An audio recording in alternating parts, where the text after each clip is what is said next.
Okay student, तो हम लोग क्या पढ़ रहे थे? Weighing machine. तो वेइंग मशीन क्या मेजर करता है स्टूडेंट? Normal contact force. अगर वो नॉर्मल कॉन्टैक्ट फोर्स का वैल्यू आपके रियल वेट के बराबर हो गया तो हम लोग बोलेंगे कोई रियल वेट है। लेकिन इज इट कंपलसरी कि नॉर्मल कॉन्टैक्ट फोर्स ऑलवेज आपके रियल वेट के बराबर होगा? कुछ ऐसा मैकेनिज्म सेट कर दिया जाए जिसमें नॉर्मल कॉन्टैक्ट आपका रियल वेट के बराबर हो, नॉर्मल कॉन्टैक्ट फोर्स जो वेइंग मशीन का ने मेजर किया उसके बराबर नहीं हुआ तो उसको क्या बोलेगा? रियल वेट या एपरेंट वेट? एपरेंट वेट बोलेंगे। करेक्ट। इसका मतलब है कि वेइंग मशीन कितना टाइप का मेजर करेगा?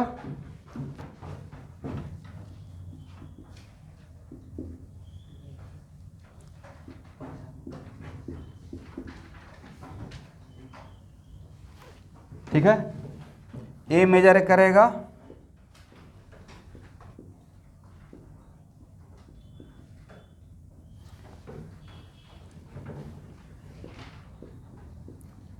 नॉर्मल कॉन्टैक्ट फोर्स, और वो भी कहाँ पे? वेइंग मशीन का दो सरफेस रहेगा ना, lower surface and upper surface. Upper surface पे ऐसा बनाया जाता है मशीन, नॉर्मल कॉन्टैक्ट फोर्स। ये नॉर्मल कॉन्टैक्ट फोर्स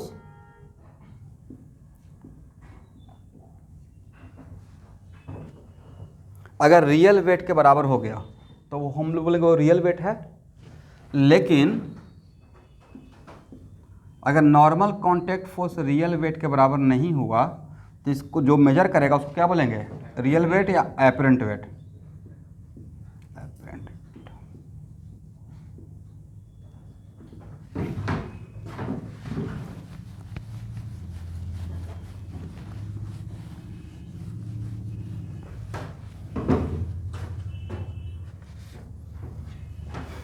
चलिए,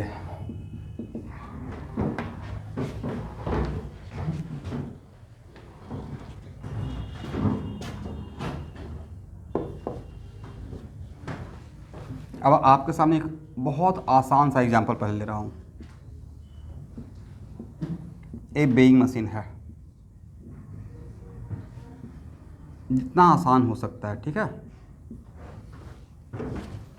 और मास ऑफ द मैन यह है 60 kg। बस यही है, किसी सरफेस पे वेइंग मशीन रखा हुआ है और इस वेइंग मशीन पे ए मैन इसके अपर सरफेस चढ़ा हुआ है, तब मशीन का रीडिंग क्या दिखाएगा? तो सर हम लोग इसका मैन का फ्री बॉडी डायग्राम ड्रॉ कर लेते हैं। करेक्ट। कौन कौन सा फोर्स? mg और n। और फिर वेइंग मशीन का देख लेते हैं। और वेइंग मशीन का कौन कौन सा? Small mg, mass of the weighing machine. एक ये भी तो रहेगा n1, और एक क्या रहेगा? तो जो मेरा जो मैन का वेट वेइंग मशीन रीडिंग करेगा वो n1 रहेगा या n रहेगा भाई? n रहेगा। ये नहीं रहेगा, क्या रहेगा? ये वाला n रहेगा। करेक्ट। अब मैन यहाँ पे मोशन में है या रेस्ट में है? रेस्ट में है। तो क्या यहाँ पे लिख दिया जाए upward force equal to downward force? तो इस केस में जो n का वैल्यू है, अगर n का वैल्यू mg के बराबर mass of the man into g के बराबर हो गया, मतलब रियल वेट बता रहा है। क्या बता रहा है?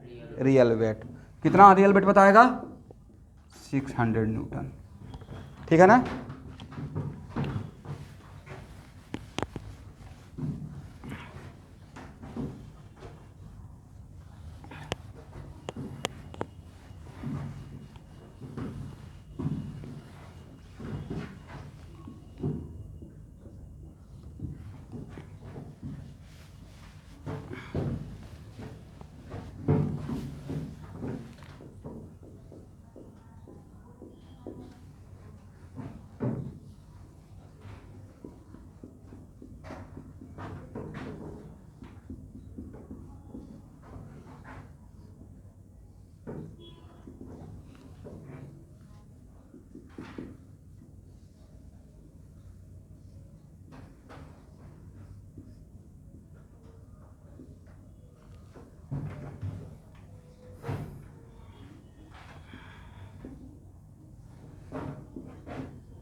यहाँ देखिए, मैन इस वेइंग मशीन पे खड़ा है और एक स्ट्रिंग को पुल कर रहा है, राइट।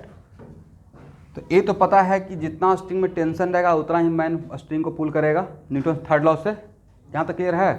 तो मान लेते हैं कि यहाँ पे मैंने टेंशन बता दिया आपको 150 newton, correct. Then what is the reading of weighing machine,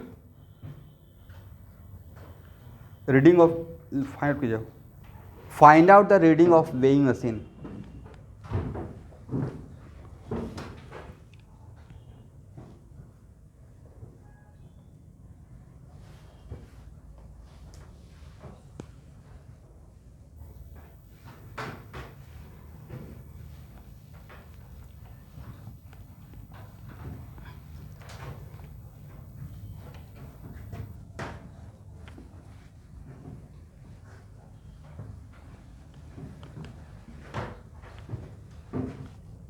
तो यहाँ देखिए स्टूडेंट, वेइंग मशीन तो नॉर्मल कांटेक्ट फोर्स मेजर करेगा। मैन का फ्री बॉडी डायग्राम बनाइए, कौन कौन सा फोर्स, mg, और ये क्या रहेगा, n। और मैन स्ट्रिंग पे टेंशन लगा रहा है, पुल कर रहा है 150 न्यूटन से। ऑब्वियसली स्ट्रिंग टाइट किसके वजह से हुआ होगा, मैन खींच रहा है, जो डायग्राम बनाया हुआ है। तो न्यूटन थर्ड लॉ से स्ट्रिंग भी तो मैन को खींचेगा, करेक्ट। तो यहाँ पे टेंशन का फोर्स लगेगा और मैन अभी रेस्ट में है, तो क्या बोल सकते हैं, upward force equal to downward force. Upward में कौन कौन सा force, n plus T equal to what, mg, then n equal to what, mg minus T, correct. और mg कितना, 600, अब माइनस हाउ मच, कितना, बट रियल वेट मैन का कितना था भाई, तो यहाँ पे रियल वेट बताया, तो ये जो बताया जो लेकिन वेइंग मशीन तो ही मेजर करेगा, करेक्ट। तो ये जो वेइंग मशीन का रीडिंग रहा वो रियल वेट रहा या एपरेंट वेट हो गया, एपरेंट वेट हो गया। किसकी वजह से एपरेंट वेट हो गया, ऊपर में सर कोई उसको मैन को पुल कर रहा था, ठीक है, दैट्स वाई ये रियल। तो वेइंग मशीन का रीडिंग क्या रहेगा इस केस में, मैन का रियल वेट नहीं रहेगा, क्या रहेगा, जो नॉर्मल कॉन्टैक्ट पर मुझे ये दिख रहा है, तो ये रहेगा। बट ये मेरा कैसा वेट कहलाएगा, रियल वेट या एपरेंट वेट, एपरेंट वेट। समझ में आ गया।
चलिए यहाँ देखिए,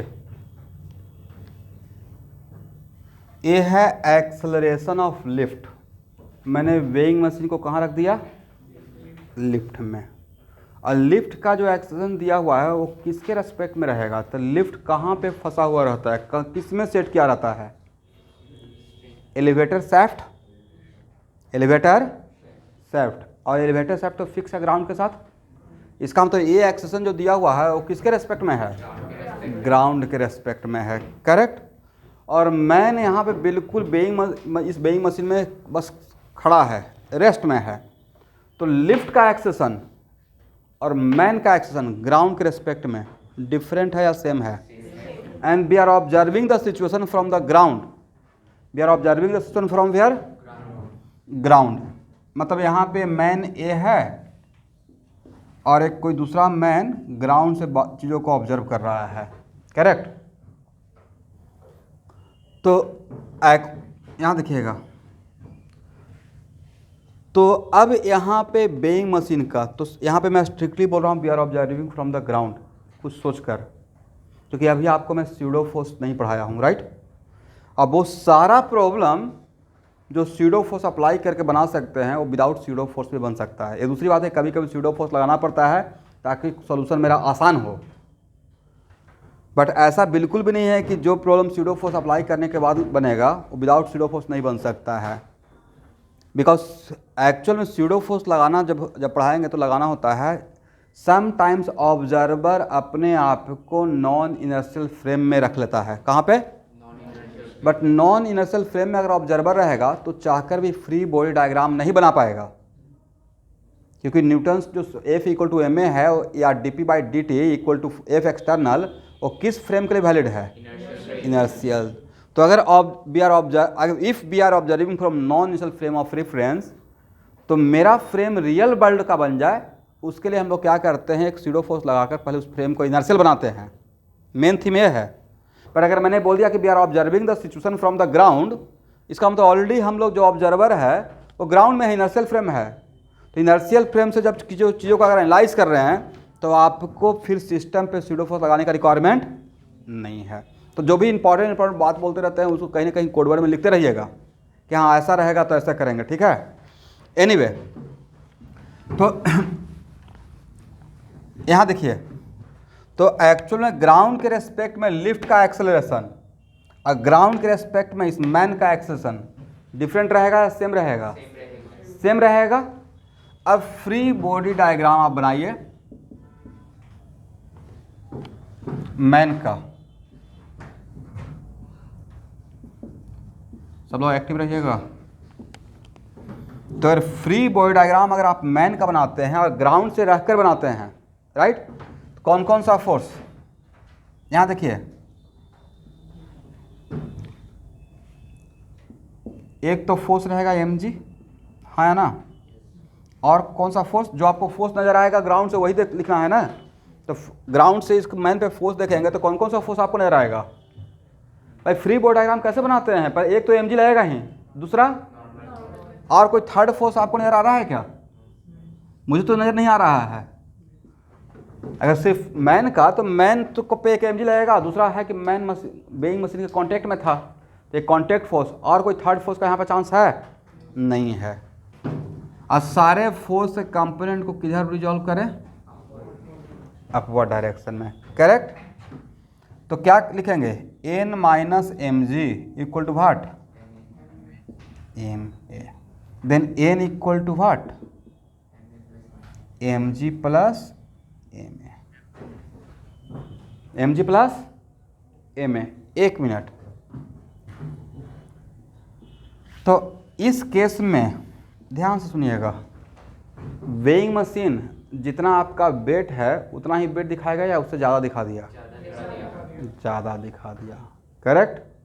तो क्या लिफ्ट में चढ़ने से आपको मास बढ़ गया? नहीं बढ़ा। किसके वजह से ऐसा हुआ? इस टर्म की वजह से हुआ, हाँ या ना। इसका मतलब है कि जो अंडर वेट हैं वो और ज़्यादा वेट का फील करना चाहते हैं तो लिफ्ट वेइंग मशीन रख के ऊपर चढ़ते रहिए, आपको मास वेट आपका कम दिखेगा या ज़्यादा दिखेगा? ज़्यादा दिखेगा। इस पर क्वेश्चन रहेगा HC वर्मा में, समझ में आ गया?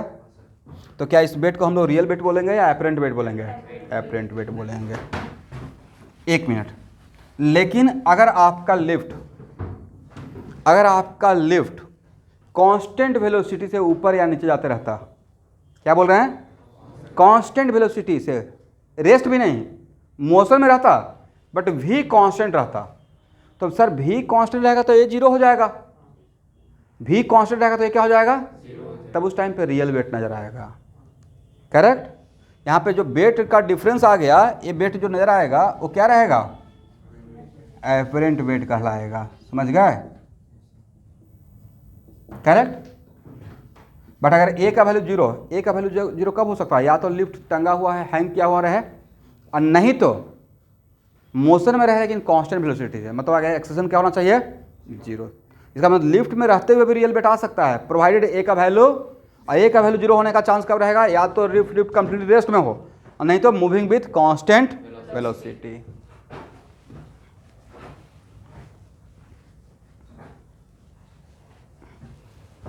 चलिए अब इसी में एक और डायग्राम बनाते हैं।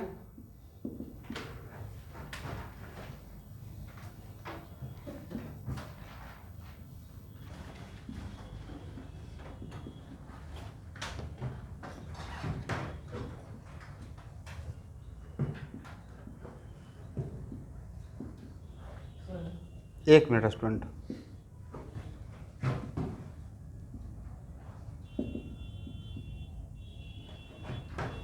इस क्वेश्चन को सॉल्व करने दीजिए, उसके बाद आप क्वेश्चन पूछिएगा। क्वेश्चन क्या हो नोट करके रखिए। तो यहाँ पे लिफ्ट का एक्सेलरेशन ग्राउंड के रेस्पेक्ट में दिया हुआ है और ए का वैल्यू अगेन 4 मीटर पर सेकेंड स्क्वायर, ठीक है ना। अब बताइए what is the reading of weighing machine, solve कीजिए। चलो पेन चलाने का हैबिट डालिए।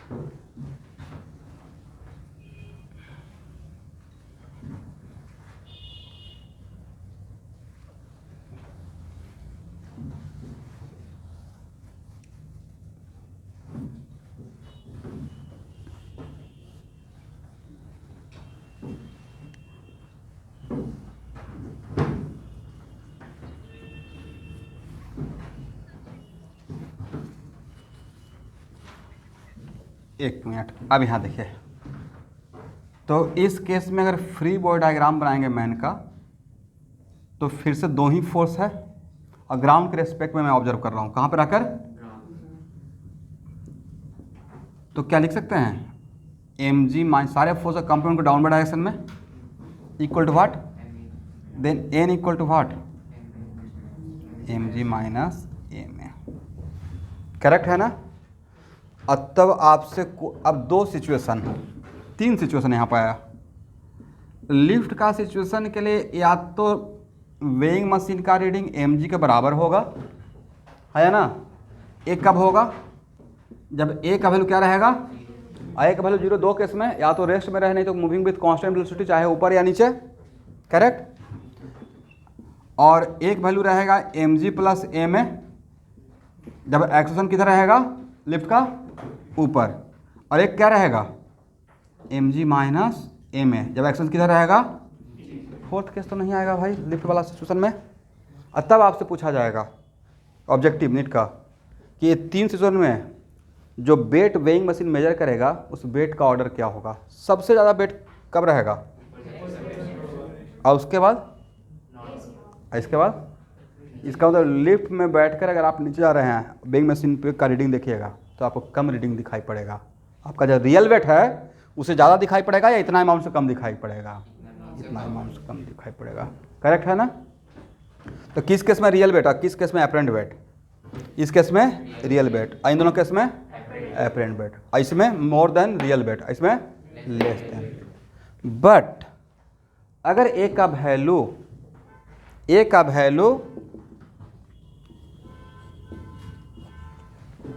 जी के बराबर हो जाए, देन नीचे आते हुए जी के बराबर, तो आप वेटलेस आपका दिखाएगा, 0 रीडिंग, है ना। और ए का वैल्यू जी से बड़ा हो जाए तो, ए का वैल्यू अगर जी से बड़ा हो जाए, ठीक है, तो उस केस में आप फिर लिफ्ट के सरफेस पर नहीं रहेंगे, तब आपका सिचुएशन भाई ऐसा बन जाएगा,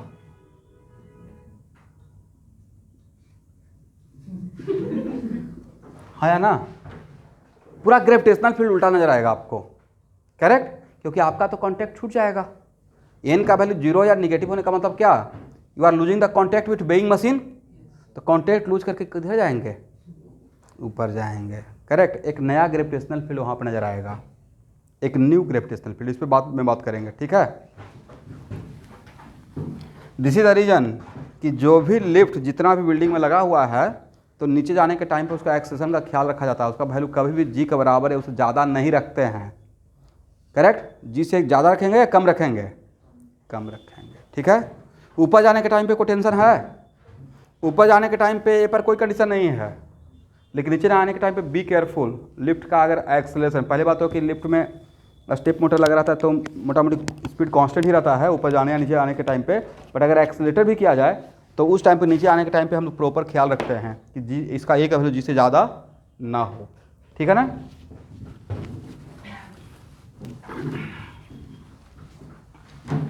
हाँ बोलिए, अब आपका क्या क्वेश्चन था? बहुत सारा आता है, पर थोड़ा सा वेट कीजिए। देखिए, ऐसे आप माइंड में क्या इमेजिन कीजिएगा, जो क्वेश्चन मेरे सामने आएगा उसको बनाना है, राइट? ऐसे तो इमेजिन करना स्टार्ट करेंगे तो इनफाइनाइट सिचुएशन दिमाग में आ जाएगा। तो सबसे बढ़िया है कि जितना भी क्वेश्चन है जिस टाइप का आएगा तो एचसी वर्मा में मोटा मोटी आ जाएगा। क्वेश्चन बैंक फॉलो कीजिए, और फिर भी आपका फिजिक्स में एक लिमिट से ज़्यादा, आप मेडिकल की तैयारी कर रहे हैं, एक लिमिट से ज़्यादा आपका इंटरेस्ट डेवलप हो रहा है, just solve IIT question bank. मैं तो यही बोल सकता हूँ ना, नहीं सर इससे भी थोड़ा ज़्यादा इंटरेस्ट है, सॉल्व हीरोडो, क्योंकि उसमें न्यूटन्स लॉ ऑफ मोशन, नहीं एक्चुअली फैक्ट बताया, किसी का इंटरेस्ट डेवलप हो सकता है, मैं उसको मतलब डिसरिगार्ड नहीं कर रहा हूँ, बट अगर आपका इंटरेस्ट है तो फिर नहीं सर यहाँ तक मेरा पकड़ बन गया। लेकिन सबसे पहले एचसी वर्मा पे तो मास्टरी कर लीजिए, आप एचसी वर्मा पे ही मास्टरी कीजिए ना, नीट का 45 में से 45 बना के आ जाइएगा। ये तो बहुत कुछ करने का रिक्वायरमेंट नहीं है, इतना को ही अगर इस बुक को कोई 2 बार बना ले तो मास्टर ऑफ फिजिक्स हो जाएगा अपने लेवल तक।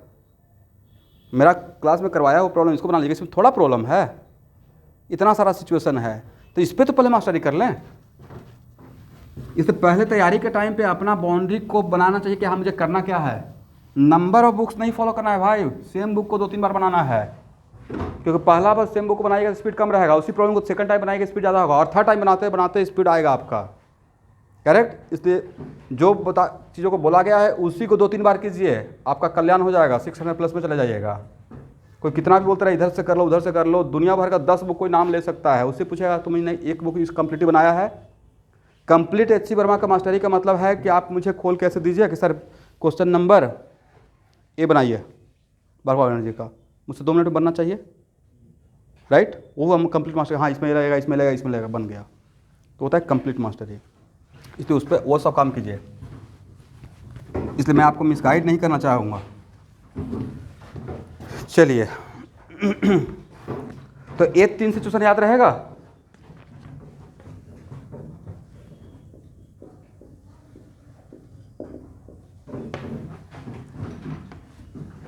इतना आसान तो है, फ्री बोर्ड डायग्राम से बनाना है, राइट?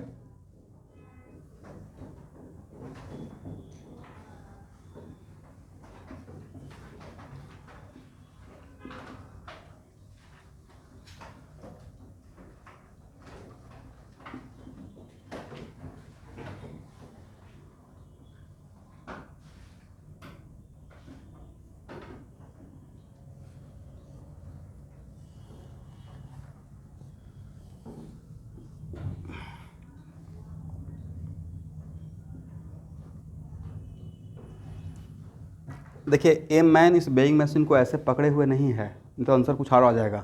ठीक है, ये वेइंग मशीन फर्स्ट है और ये वेइंग मशीन सेकंड है, और ए है ग्राउंड। लिखिए तो, mass of the man 60 kg है, mass of each weighing machine equal to 5 kg, mass of each weighing machine equal to 5 kg। इस ब्लॉक का मास तो आपके सामने रखा हुआ ही है। There is a block on first weighing machine whose mass is what 50 kg, mass of the block equal to 50 kg। What is the reading in first and second weighing machine? What is the reading in first and second weighing machine?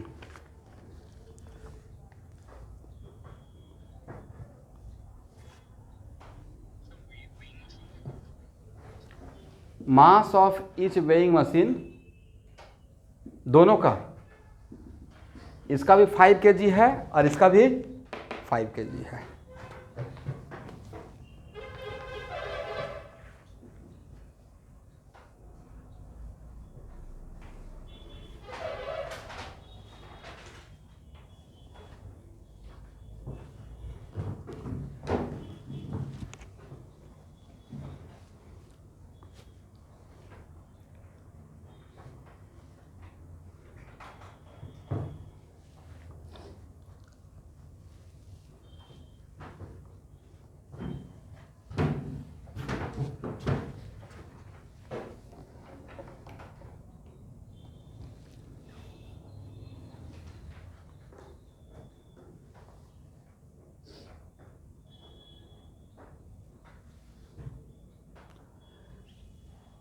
सब लोग जो सोचकर question को solve कर रहे हो वैसा free body diagram draw कीजिएगा, मतलब सॉल्व करने के लिए कुछ तो दिमाग में रहेगा तरीका।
अगेन सर,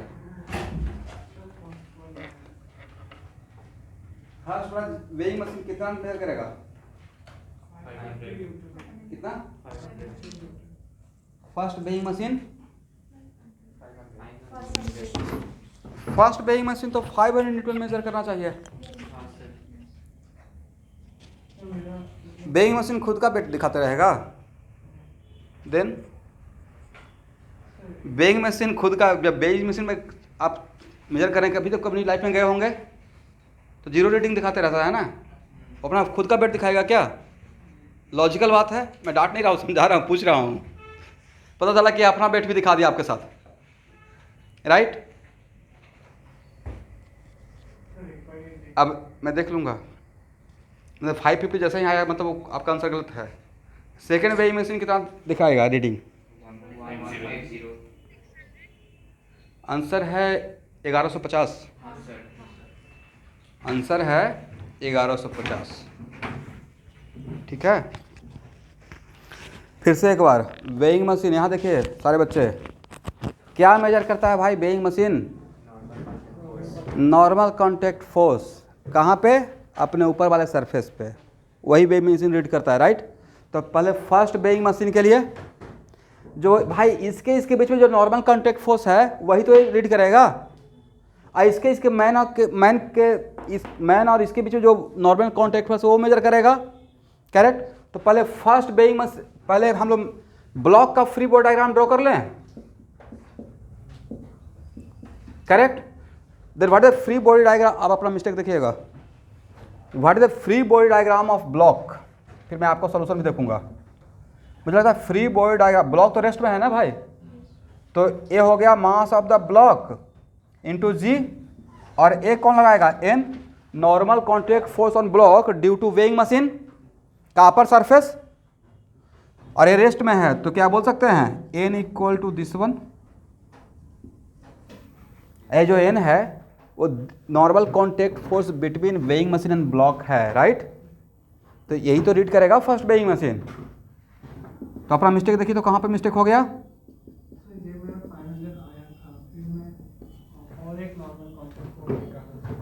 कौन सा, यहाँ इसके बीच में जो लगा, एक मिनट, मैन का हेड अब बेइंग मशीन के बीच में नॉर्मल कॉन्टैक्ट फोर्स जो लगेगा वो बेइंग मशीन के नीचे के सरफेस पे लगेगा, बोले मेरे साथ हाँ, राइट। तो मैंने बार बार इस बात को जब पॉइंट आउट कर रहा हूँ कि बेइंग मशीन कौन सा नॉर्मल कॉन्टैक्ट फोर्स का रीडिंग दिखाएगा भाई, दोनों सरफेस का या अपर सरफेस का, तो इसको अकाउंट में लेने का रिक्वायरमेंट था, हाँ ना, कुछ बोलते ही नहीं हैं, इसको अकाउंट में लेने का रिक्वायरमेंट नहीं था, तो जानबूझ के क्यों मिस्टेक करेंगे। तो वो ऐसे मजाक में थोड़े बोला गया था कि बेइंग मशीन मेजर करेगा अपर सरफेस का नॉर्मल कॉन्टैक्ट फोर्स, वो बार बार कम 10 बार बात बोल चुका, तो उसको पॉइंट को पकड़ के रखना है, करेक्ट।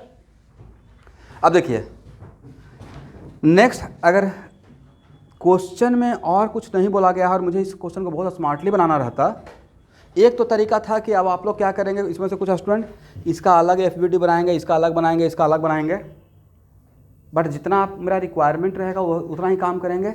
इस बेइंग मशीन पे रीडिंग के लिए मैं इन तीनों को एक सिस्टम मान लूँगा। ऐसा किसने किया है, वेरी स्मार्ट सोल्यूशन, करेक्ट, क्योंकि मुझे इसके बीच में जो फोर्स लगाएगा वो इंटरनल फोर्स हो जाएगा, उसमें मेरा इंटरेस्ट है नहीं, तो मैं इन तीनों को एक सिस्टम मान सकता हूँ। ब्लॉक, फर्स्ट बेइंग मशीन और मैन, इन तीनों को एज ए होल मैंने क्या मान लिया, सिस्टम, करेक्ट है ना।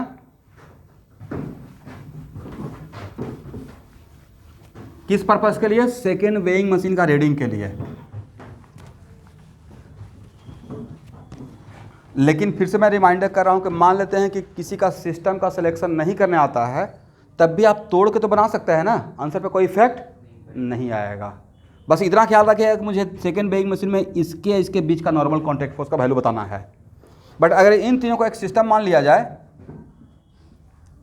एक साथ, किसको किसको, ब्लॉक, वेइंग मशीन फर्स्ट अब प्लस मैन को एज ए सिस्टम मान लेते हैं,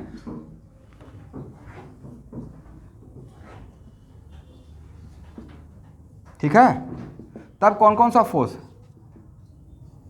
total mass into G, total mass into, और कोई फोर्स यहां पे दिखाने का रिक्वायरमेंट है नहीं है, करेक्ट। इसके बीच में जो फोर्स लग रहा है, इसके बीच में जो फोर्स लग रहा है वो सिस्टम का इंटरनल फोर्स हो जाएगा।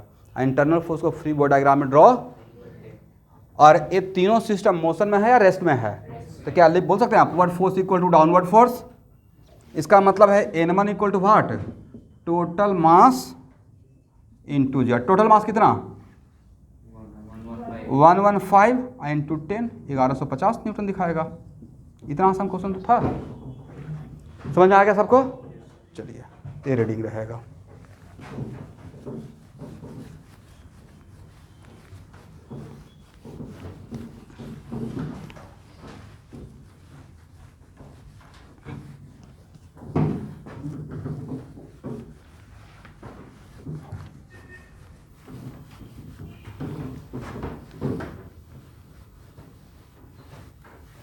आप लोग स्ट्रिक्टली अपना क्वेश्चन बैंक बनाते हैं, मेडिकल वाले बच्चे वो बनाइएगा, वहाँ से ही आपको आइडिया लगेगा कि आपका किस लेवल तक का क्वेश्चन आता है।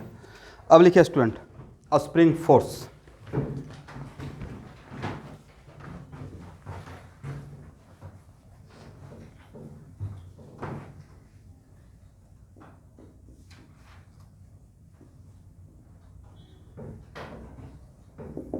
अ स्प्रिंग फोर्स, पहला पॉइंट बनाइएगा, every spring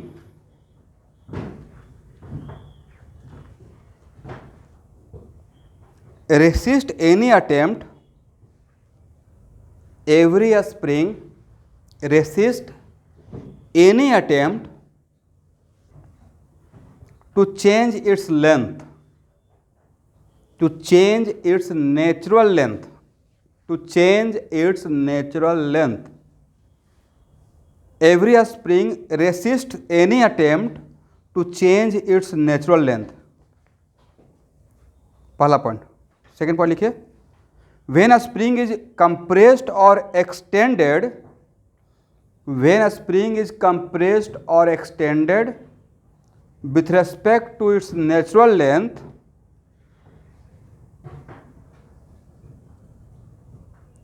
when a spring compressed or extended with respect to natural length, it exerts force at ends. It exerts force at ends. अपने एंड पॉइंट पे एक फोर्स लगाएगा spring. Correct. The force exerted by a spring, the force exerted by a spring. अब उसके बाद रुक जाइए, पहले इसको समझिए. यहां पे मैंने एक टर्म यूज किया, नेचुरल लेंथ. मान लेते हैं स्टूडेंट, यहां देखिए,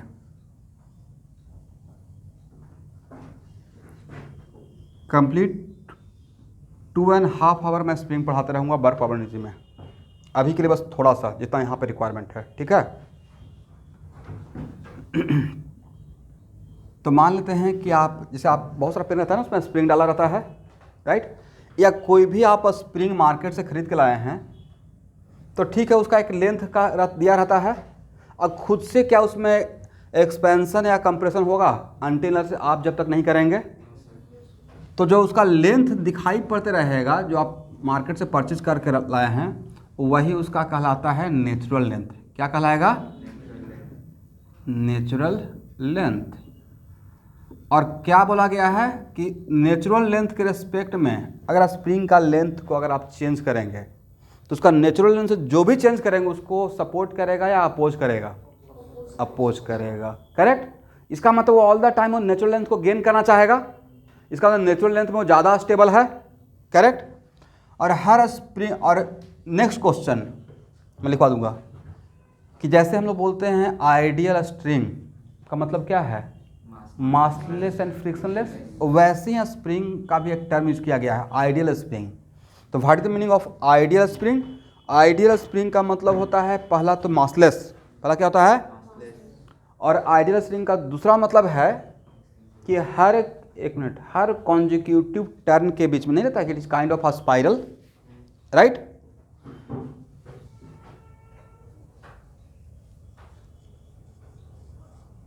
कोई अगर ऐसे घूमते हुए जा रहा है तो इस मोशन को क्या बोलिएगा? Spiral motion. कौन सा बोलेंगे? और हर कॉन्जिक्यूटिव टर्न के बीच का जो गैप है, यहाँ से यहाँ के बीच का जो गैप है, उसको बोलते हैं पिच. क्या बोलते हैं everyone? Separation between two consecutive turn. तो आइडियल स्प्रिंग के केस में हर कॉन्जिक्यूटिव टर्न के बीच में गैप सेम होता है. क्या होता है? गैप सेम रहता है ऑल द टाइम. मैं नहीं बोलूँगा वो गैप कांस्टेंट रहता है. जब नेचुरल लेंथ रहेगा तो गैप कुछ और रहेगा, बट नेचुरल लेंथ में हर कॉन्जिक्यूटिव टर्न के बीच में गैप डिफरेंट रहेगा, सेम रहेगा. एक्सटेंड करेंगे तो ऐसा कभी, हालांकि हम लोग क्या जो स्प्रिंग यूज करते हैं उसमें देखते हैं एक्सटेंड करते हैं तो कहीं पे ज़्यादा एक्सटेंशन होता है, कहीं पे कम होता है, राइट. इसमें तो आइडियल स्प्रिंग नहीं है.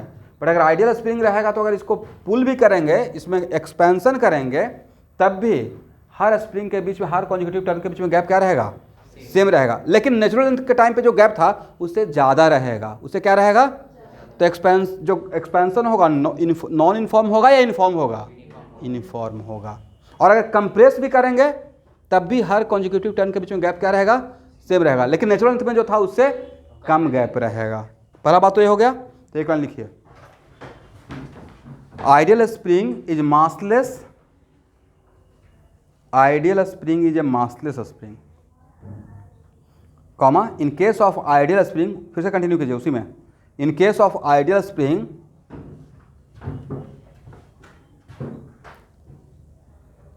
Gap between any two consecutive turn gap between any two consecutive turn are same.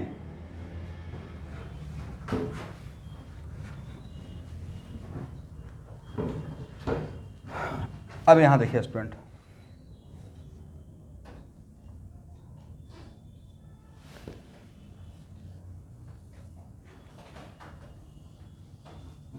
और ए मेरा लेंथ एल है, ठीक है। अब मैंने क्या किया कि इस पर एक फोर्स अप्लाई करके, एक फोर्स अप्लाई किया, इसमें थोड़ा एक्सपेंशन कर दिए, तो नेचुरल लेंथ के रेस्पेक्ट में मैंने इसमें इतना एक्सपेंशन किया। कितना एक्सपेंशन किया? L, correct. या इसमें हम लोग डेल्टा एक्स का एक्सपेंशन कर दिया, करेक्ट। और ये डेल्टा एक्स कितना बराबर है? एल। तो यहाँ पे जब हम लोग एक्सपेंड करके यहाँ पे इसको पुल किया और पुल करके उसे होल्ड करके रखे हुए हैं, स्प्रिंग क्या चाहेगा? जैसे ही यहाँ से फोर्स हटाएंगे, क्या यहाँ पे रुका हुआ रहेगा या फिर से अपना नेचुरल लेंथ को गेन करेगा? नेचुरल लेंथ को गेन करेगा, राइट।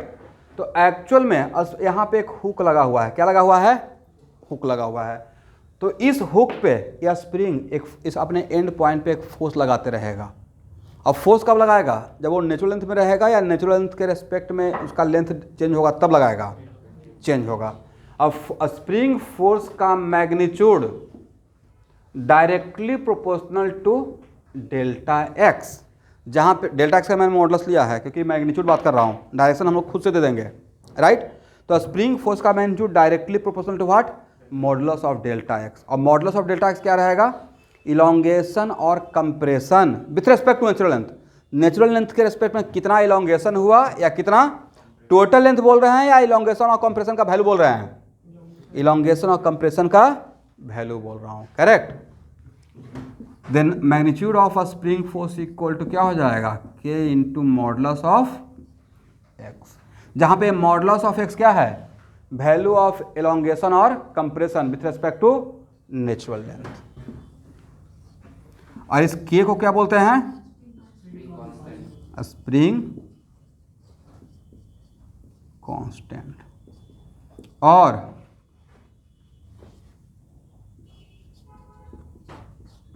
स्टिफनेस ऑफ स्प्रिंग, ठीक है ना।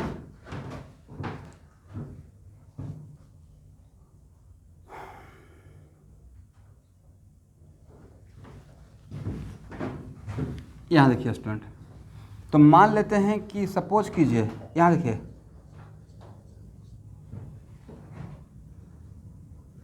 सिर्फ अगर इस हुक का, राइट, इस रिंग का फ्री बॉडी डायग्राम अगर बनाना था, सिर्फ इस रिंग का, तो इस पे कौन कौन सा फोर्स लग रहा है भाई? एक तो एक्सटर्नल फोर्स लग रहा है सर, और इस पर स्प्रिंग किधर फोर्स आएगा? टुवार्ड्स राइट या towards left? Towards right, left. ये क्या चाहेगा? इसको अपना लेंथ को गेन करना चाहेगा। अब किसके बराबर? जो भी चेंज करेंगे उसको अपोज करेगा, और अपोज किस वजह से करेगा? अपने नेचुरल लेंथ को गेन करने के लिए। तो क्या करने से नेचुरल लेंथ गेन हो जाएगा? और ये इसको रिंग को, इस हुक को पीछे लाना चाहेगा towards left. That's why spring force का डायरेक्शन क्या रहेगा? यस, समझ गए? इसका मतलब स्प्रिंग फोर्स का डायरेक्शन ऑलवेज, यहाँ देखिए, ऑलवेज किधर रहेगा? अपने नेचुरल लेंथ को गेन करने के डायरेक्शन में, and parallel to the spring, and parallel to the spring. और डायरेक्शन क्या रहेगा? किसको गेन करने के डायरेक्शन में? नेचुरल लेंथ को गेन करने के डायरेक्शन में, क्योंकि वही डिफिनेशन में पहला पॉइंट था कि जो भी चेंज करेंगे उसको सपोर्ट करेगा या अपोज करेगा। अब लेकिन ये पॉइंट मिस हो जाता, तो ये एक और पॉइंट क्या था? Parallel to the spring. तो क्या एटलीस्ट आप डायरेक्शन बता पाएंगे कि स्प्रिंग फोर्स इस रिंग पे या किसी पे भी किधर फोर्स लगाएगा? कैसे चेक कर लेंगे? सर इलोंगेशन रहेगा तो अपना लेंथ कम करना चाहेगा, कंप्रेशन रहेगा तो अपना लेंथ ज़्यादा करना चाहेगा, करेक्ट है। और किसके पैरेलल रहेगा? स्प्रिंग के पैरेलल रहेगा। उसका मैग्नीट्यूड कितना के बराबर होगा? मैग्नीट्यूड के into modulus of x, where modulus of x is called what?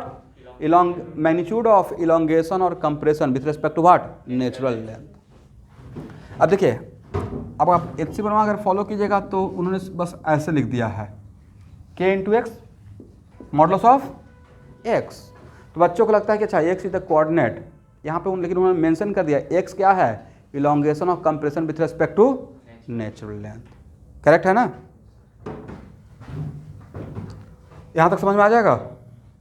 अब एक और खास बात यहाँ देखिए, दो चीज़ों से इसमें, इसको हटाएं,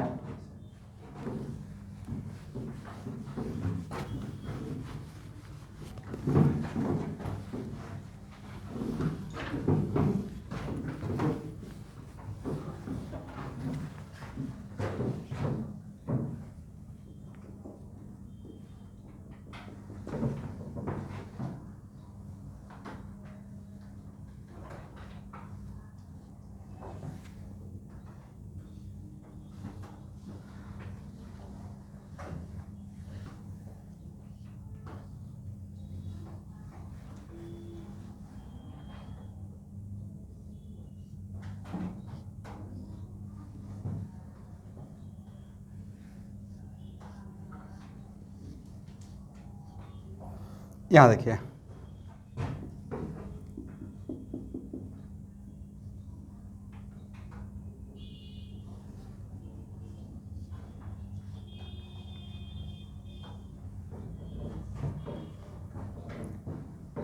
ए है स्ट्रिंग, ध्यान से सुनिएगा, और ए है spring.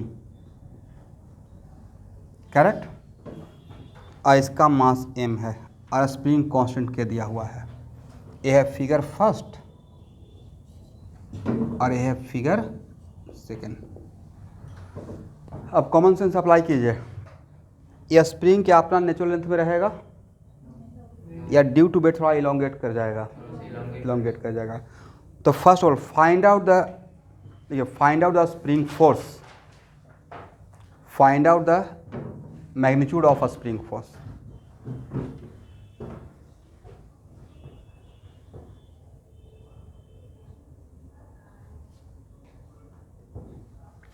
Find out the magnitude of a spring force.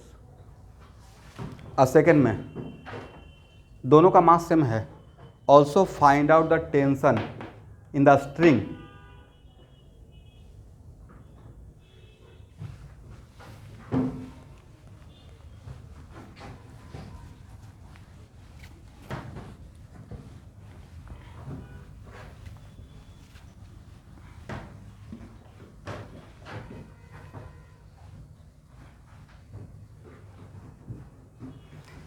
पहले फर्स्ट क्वेश्चन सॉल्व कर लेते हैं स्टूडेंट।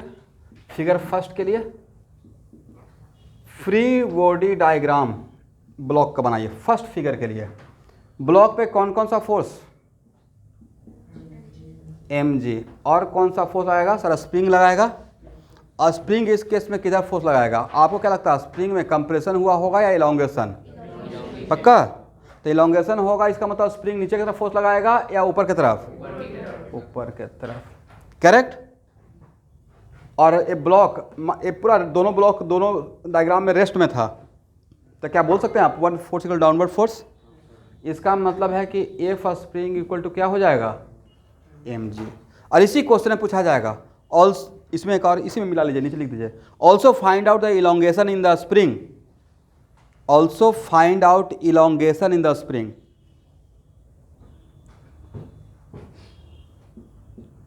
तो मान लेते हैं कि इसका नेचुरल लेंथ ए था, सपोज कीजिए this is the natural length. Correct? और इतना हुआ है इसमें इलोंगेशन, तो क्या लिख सकते हैं? k इंटू एल मैग्नीट्यूड के लिए equal to mg, where small is the L is the elongation in the spring with respect to natural length, where small L is the elongation in the spring with respect to what? तो क्या L का value निकल जाएगा? mg by k। Correct है ना? यहाँ तक समझ में आ गया? चलिए टेंशन तो आप निकाल ही लेंगे फिगर सेकंड में। टेंशन फिगर सेकंड में कितना रहेगा? T इक्वल टू mg बोलते डायरेक्ट। चलिए अब यहाँ देखिए, इस पर जेई मेन का क्वेश्चन आया है, जो बात बोल रहा हूँ उस पर ध्यान सुनिएगा।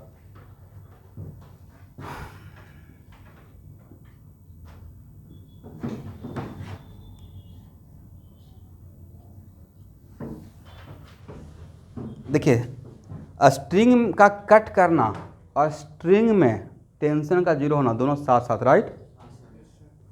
बट स्प्रिंग को जैसे क्वेश्चन पूछा जाएगा, find out the spring force just after cutting the spring. यहाँ पे स्प्रिंग को कट कर सकते हैं भाई, लोहे को भी कट कर सकते हैं, राइट।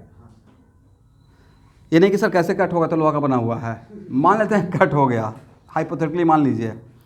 तो find out the spring force in the spring just after cutting the spring.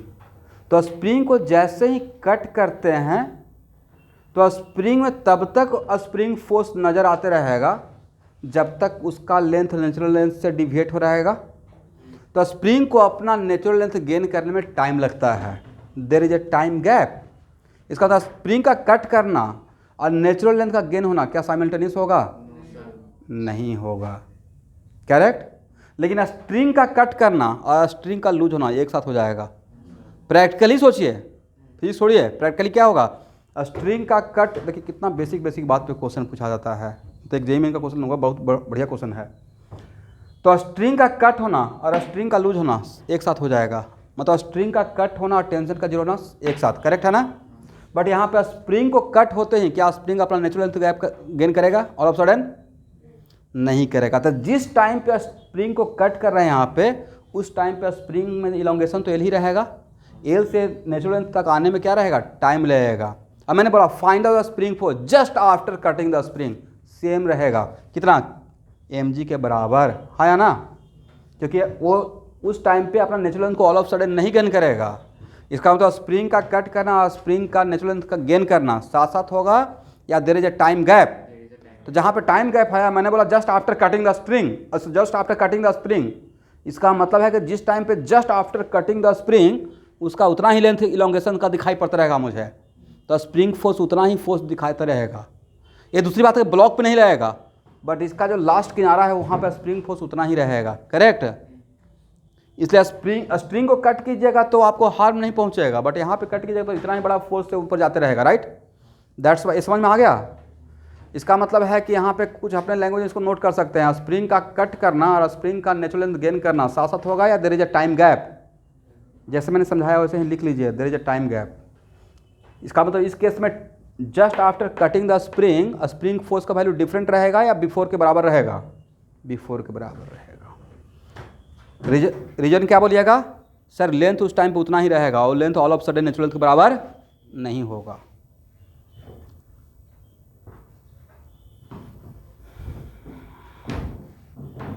हाँ देखिए, स्प्रिंग के अंदर का फोर्स को टेंशन फोर्स बोल भी सकते हैं और नहीं भी बोल सकते हैं। बोलिए क्यों? टेंशन का force always away from the body होता है, बट स्प्रिंग में आप ऐसा बोल सकते हैं always away from the body. इसलिए बढ़िया है कि स्प्रिंग फोर्स को स्प्रिंग फोर्स ही बोलते रहिए। नहीं,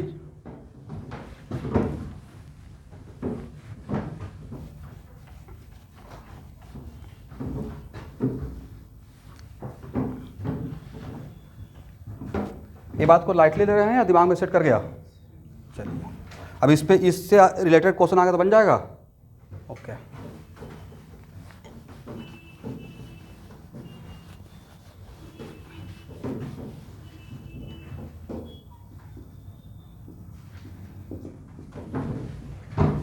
सबसे पहले एक बहुत आसान सा क्वेश्चन से स्टार्ट करते हैं आपके लिए। एच.सी. वर्मा का question number 10, page number 79।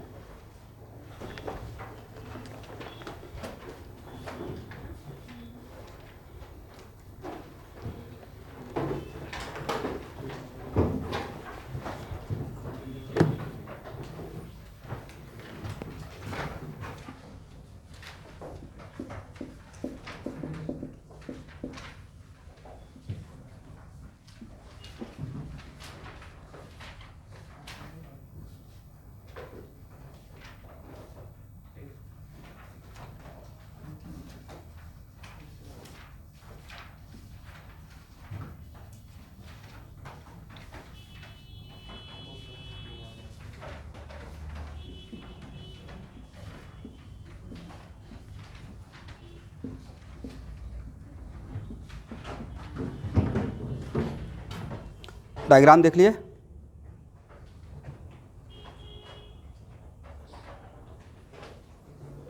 Question में क्या बोला गया है स्टूडेंट, और यहाँ पे इनिशियली दोनों स्प्रिंग नेचुरल लेंथ में है। क्वेश्चन में कुछ नहीं बोला हुआ है ना, और नहीं बोला हुआ है इस, देखिए ये स्प्रिंग अगर रेस्ट में है, ये ब्लॉक अगर रेस्ट में है, इसका मतलब ये दोनों स्प्रिंग नेचुरल लेंथ पे रहा होगा। अब क्या बोला गया है कि इस ब्लॉक को x डिस्टेंस से डिस्प्लेस कर दिया गया, x डिस्टेंस बोला गया है, राइट।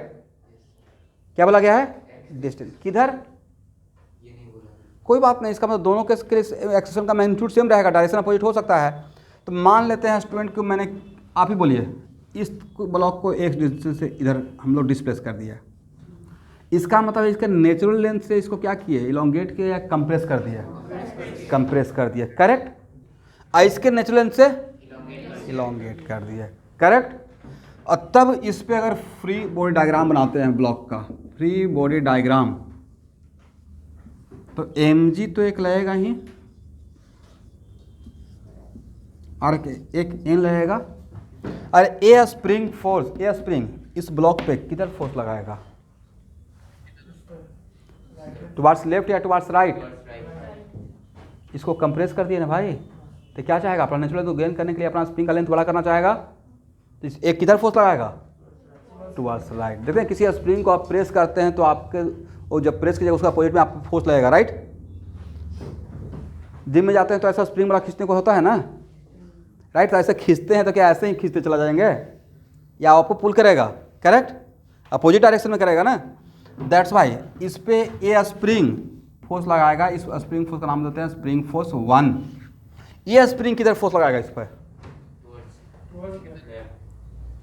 बोलिए बोलिए, टुवार्ड्स राइट। इसके लिए एलोंगेशन हो गया, इसके लिए क्या हो गया, ये स्प्रिंग में क्या कंप्रेशन हुआ या एलोंगेशन, तो एलोंगेशन हुआ तो अपने लेंथ को कम करना चाहेगा, कैसे कम करेगा, इसको खींचकर। तो ए स्प्रिंग इस ब्लॉक को पुल करेगा, करेक्ट, और ए स्प्रिंग इस ब्लॉक को पुश करेगा, हाँ या ना। ये स्प्रिंग क्या करेगा, इसको पुल करेगा। भाई बहुत सिंपल सा लॉजिक है, इससे आसान एग्जाम्पल दुनिया में नहीं हो सकता है। आप एक काम कीजिए, इस ब्लॉक को लाइए ऐसे, आप प्रैक्टिकली फील कीजिए, और जो इसमें फिजिक्स नजर आता है, जो स्प्रिंग कर रहा है उसी को फील कीजिए। एक थर्ड दुनिया नहीं चल सकता है साथ में। ये आए, ये स्प्रिंग में क्या हुआ, कंप्रेशन, तो यह कंप्रेशन हुआ तो मतलब नेचुरल से इसका लेंथ कम कर दिया। यह स्प्रिंग क्या और कंप्रेस होना चाहेगा या अपना लेंथ को गेन करने के लिए इसको प्रेस करेगा, किधर प्रेस करेगा, राइट में, करेक्ट। इसका तो इस फोर्स का डायरेक्शन, इस स्प्रिंग फोर्स का डायरेक्शन निकल गया, हाँ या ना बोलिए। इस स्प्रिंग में क्या हुआ है भाई, इलोंगेशन हुआ है, करेक्ट। तो ये स्प्रिंग में इलोंगेशन हो गया तो अपना लेंथ को ज़्यादा करना चाहेगा, कम करना चाहेगा, कम किधर करने के लिए क्या करेगा, इस ब्लॉक को प्रेस करेगा या अपने तरफ पुल करेगा। पुल और प्रेस समझते हैं ना, कोई ब्लॉक है और आपको यहाँ पे हैं, इसको ऐसे अगर धक्का दे रहे हैं तो बोलते प्रेस कर रहे हैं, और अपने तरफ खींच रहे हैं मतलब पुल कर रहे हैं, करेक्ट है ना। तो एक इसके लिए क्या कैसा टर्म यूज करें, प्रेस का या पुल का, ये इसका अपने तरफ खींचेगा, राइट। तो इस एक किधर फोर्स लगाएगा, तो दोनों स्प्रिंग सेम डायरेक्शन में फोर्स लगाएगा, हाँ या ना। लेकिन दोनों अपना रियल सेंस को चेंज नहीं किया है, दोनों अपना चीज़ों को रेसिस्ट कर रहा है, अपोज कर रहा है। ये अपना नेचुरल लेंथ को गेन करने के लिए अपना लेंथ बड़ा करना चाह रहा है, या अपना नेचुरल लेंथ को गेन करने के लिए अपना लेंथ कम करना चाह, क्योंकि इसमें इस स्प्रिंग में is the case of elongation और इस स्प्रिंग में is the case of compression. This is the reason के दोनों का डायरेक्शन सेम हो गया, करेक्ट।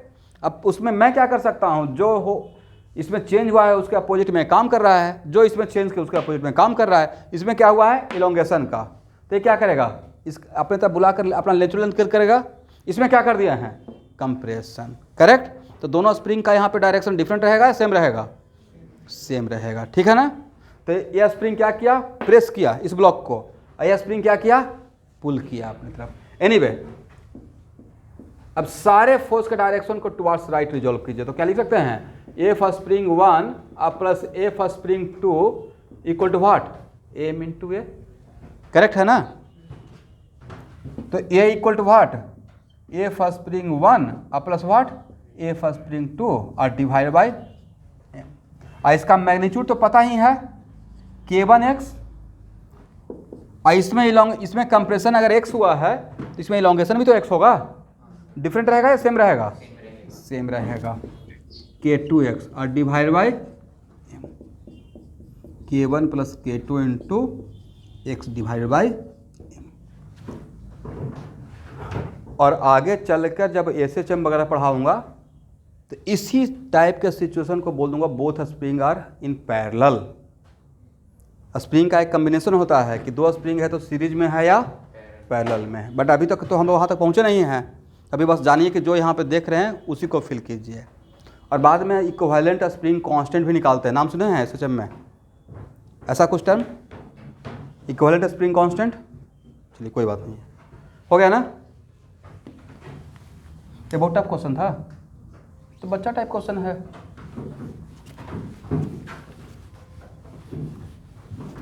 जब हम किसी स्प्रिंग को खींचते हैं और उसमें परमानेंट स्ट्रेन डेवलप हो जाता है तो एक्सटर्नल फोर्स को रिमूव करने से भी स्प्रिंग फोर्स एक्ट करेगा उसमें। तो वो आइडियल स्प्रिंग था ही नहीं, स्प्रिंग को खींचे और स्प्रिंग खींचा हुआ ही रह गया, तो क्या वो आइडियल स्प्रिंग का सिचुएशन हो सकता है? नॉन आइडियल स्प्रिंग था, तो non ideal spring is not the part of your syllabus, तो उसमें माथा मारने से कोई फ़ायदा नहीं है। करेक्ट है ना? मतलब ऐसा आपसे नहीं पूछा जाएगा। इवन कि स्प्रिंग हैविंग द मास, वो भी पूछने का चांस आपका कम है। तो सिर्फ किसको पकड़ के रखिए, आइडियल स्प्रिंग पर ही मास्टरी कर लेंगे, वो काफ़ी है हम लोग के लिए।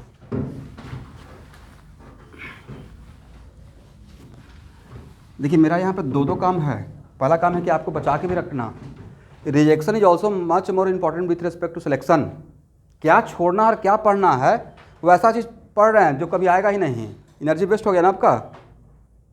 अब आपको PhD अभी थोड़े करना है, PhD करना है तो IIT और IISc बेंगलोर वगैरह में जाके कीजिए। इसलिए वेरी फ्रैंकली जितना कुछ बोला गया है जितना उतना ही कीजिए ना भाई, उसी को 2-4 बार कर लीजिए। इतना बार कीजिए कि सर आप कहीं से पूछिए, मैं बना के रेडी होता हूँ 1 मिनट के अंदर। Very high speed, 600 plus marks आ जाएगा। तो आपका टारगेट यही है ना कि डॉक्टर बन जाए पहले। जेई में जिसका भी जो जहाँ पे भी है टारगेट है तो वह उस टाइप काम करेंगे। जैसे मैं तो अपना बाउंड्री बहुत डिफाइन करके रखा था और मुझे अपने आप पे भरोसा था कि मैं इतना ही बनाऊंगा। इसके इतना बनाने के बाद HCM बनाएंगे, अपने रेस्पेक्टेड टीचर का क्लास में करवाया हुआ प्रॉब्लम को 2-4 बार बना लेंगे, क्योंकि वो अल्टीमेट कलेक्शन होता था। इरोडो बना लेंगे और IT क्वेश्चन बैंक, और इतना को ही बार बार करते रहेंगे। इससे ज़्यादा एक दूसरा बुक को उठाएंगे नहीं। अगर दूसरा बुक था भी तो उसको बांध के या तो सेकंड हैंड में परचेज कर बेच दिया, तो बेड के नीचे स्लाइड करवा दिया। क्योंकि उससे डिविएशन होता था। बहुत सारा बुक खरीद लीजिएगा ना तो आप देखते रहेगा, अच्छा इसको भी एक काश एक दिन बनाएंगे, वो काश ही रहेगा। कि एटलीस्ट का असाइनमेंट ही नहीं बना पा रहे हैं अभी आप सही से, टाइम निकाल पा रहे हैं नहीं, तो उसको बना लीजिए।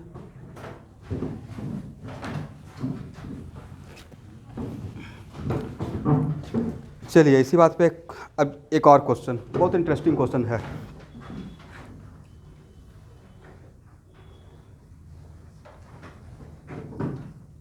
यहाँ देखेंगे एवरीवन, यहाँ पे एक फोर्स लगाए 10 न्यूटन का, ठीक है स्टूडेंट, और यहाँ भी फोर्स लगाए 10 न्यूटन का।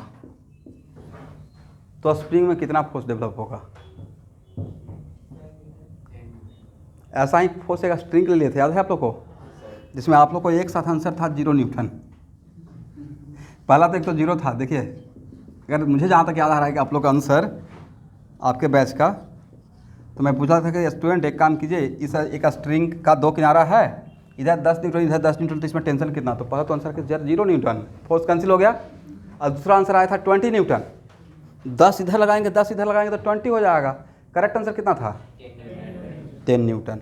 वैसे ही यहाँ पे 10 न्यूटन और यहाँ पे 10 न्यूटन, तो स्प्रिंग में भी स्प्रिंग फोर्स कितना रहेगा?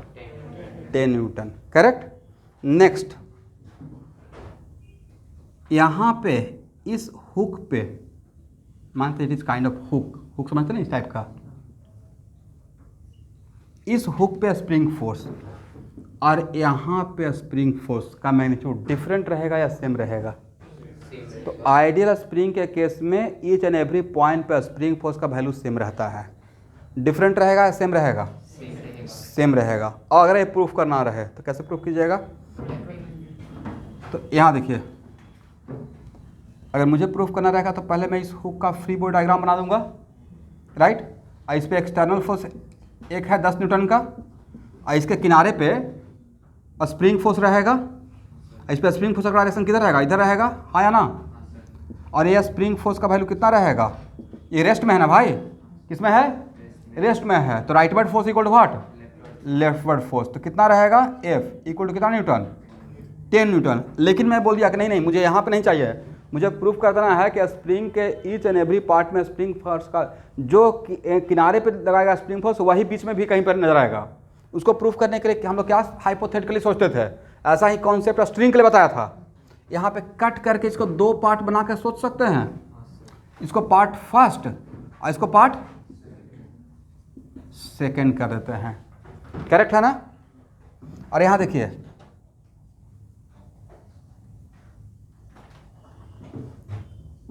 अगर फ्री बॉडी डायग्राम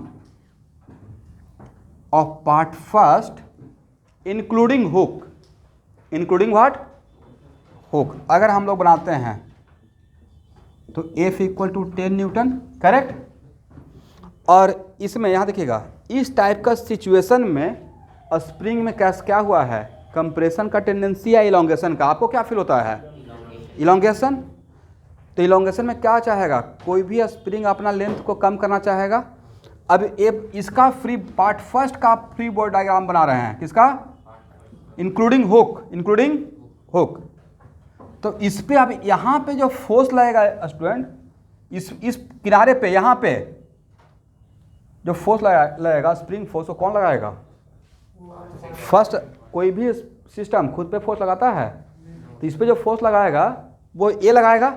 एक कौन सा फोर्स लगाएगा, इसके पास तो पावर के नाम पर स्प्रिंग फोर्स है, तो क्या बोलिएगा, spring force on first part due to second part. और rightward force equal to leftward force बोल सकते हैं, rightward force equal to what, leftward force, correct. और ये कितना रहेगा,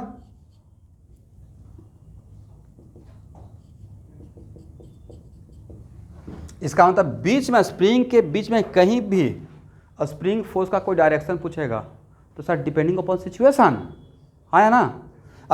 पार्ट 1 पे पार्ट सेकंड जो स्प्रिंग फोर्स लगाएगा वो टुवार्ड्स लेफ्ट लगाएगा, बट पार्ट सेकंड पे अगर पार्ट फर्स्ट का देखते डायरेक्शन तो क्या रहता, टुवार्ड्स राइट रहता, हाँ या ना। दैट्स भाई बीच के एंड पॉइंट पे नहीं, बट बीच के किसी पॉइंट पे स्प्रिंग फोर्स का डायरेक्शन पूछना मीनिंगलेस बात हो जाएगा, डिपेंडिंग अपॉन व्हाट, कि किस पार्ट पे आप पूछ रहे हैं, किसके वजह से।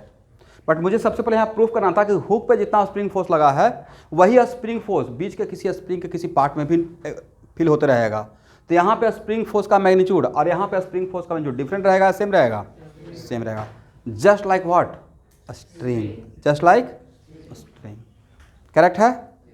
चलिए, बट दोनों में एक डिफरेंस है, स्ट्रिंग को कट करते हैं उसमें क्या होता है, बट स्प्रिंग को कट करते ही उसका नेचुरल लेंथ गेन करने में टाइम लगता है, इसलिए all of sudden spring force 0 नहीं होगा, ठीक है।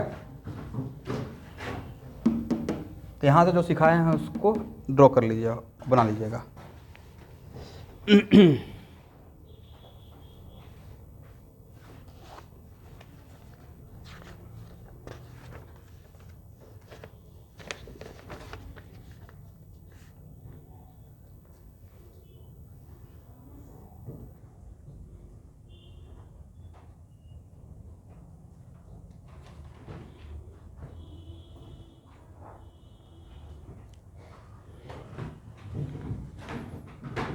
हो गया एवरीवन,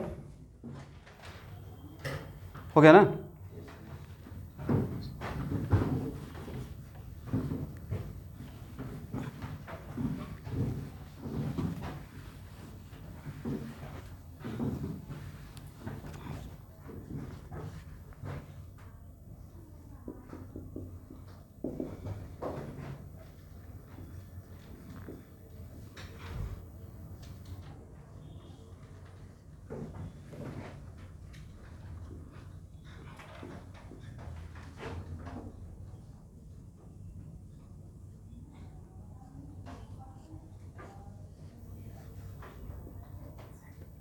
बहुत बेसिक प्रॉब्लम पूछाता है भाई। देखिए 2 ब्लॉक है, और दोनों ब्लॉक का मास सेम है, मतलब आइडेंटिकल ब्लॉक। एक क्या है, स्प्रिंग, अरे क्या है, और इसका स्प्रिंग कांस्टेंट के दिया हुआ है।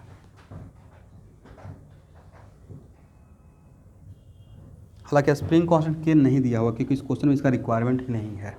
ठीक है, लिखिए टू ब्लॉक्स, लैंग्वेज बना लीजिए, बढ़िया प्रॉब्लम है। Two blocks A and B of the same mass as shown in figure.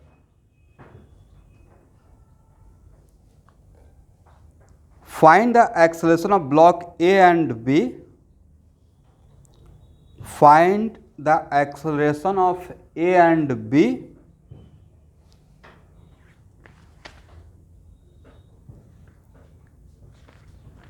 just after cutting the string.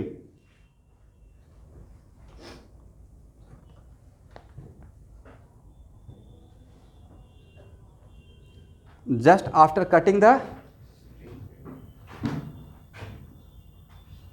String, correct है ना।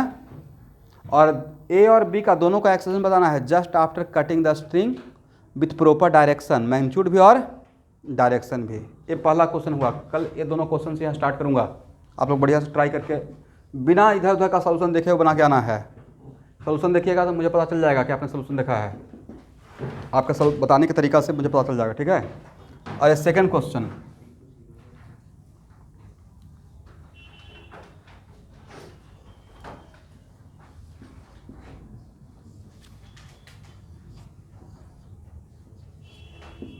दोनों सेम क्वेश्चन है या डिफरेंट क्वेश्चन है? सेम क्वेश्चन नहीं भाई, इसमें स्प्रिंग ऊपर है, इसमें स्प्रिंग नीचे था, इसमें स्प्रिंग ऊपर है, करेक्ट। इस क्वेश्चन में भी find out the acceleration of A and be just after cutting the string. दोनों जगह पे कट करना है स्ट्रिंग को ही, ठीक है।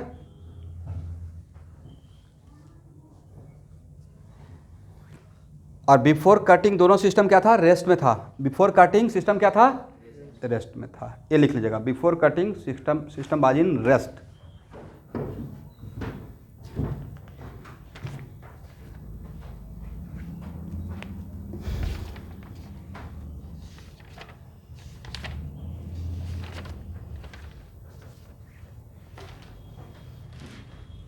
तो कल इसको, आज इसको दोनों प्रॉब्लम को ट्राई करेंगे रात में, कल इसी को डिस्कस करूंगा। ओके, आज के लिए इतना है।